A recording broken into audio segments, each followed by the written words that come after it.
fanezagna amin'ny fiarahamonigny vady misy koa taony mihinagna vary zanjaiky mandatsake tsakaraka zao handaminagna ny sainao zao fato vady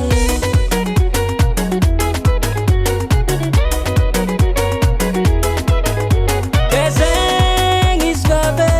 ampadagnanao matonga manafomby fansamby jiaby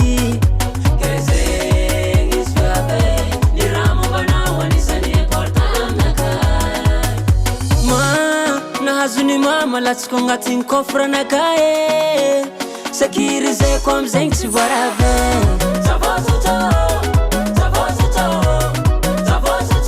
securiseko ravade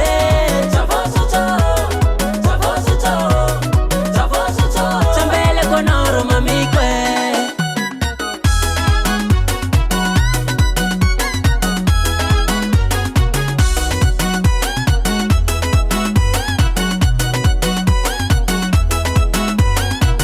Tiahoako zao nataon'olo resimbade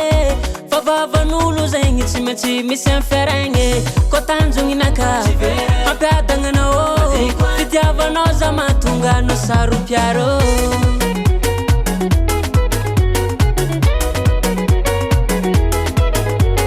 vade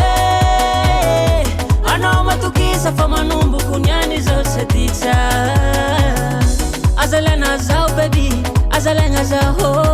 aza ialanao fa manjary tsy matoma nahazony mama latsiko agnatin'ny coffre anakae securiseko amizegny tsy voarave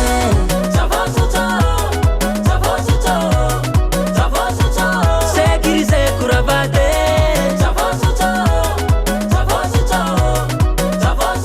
tsambeleko anao ro mamiko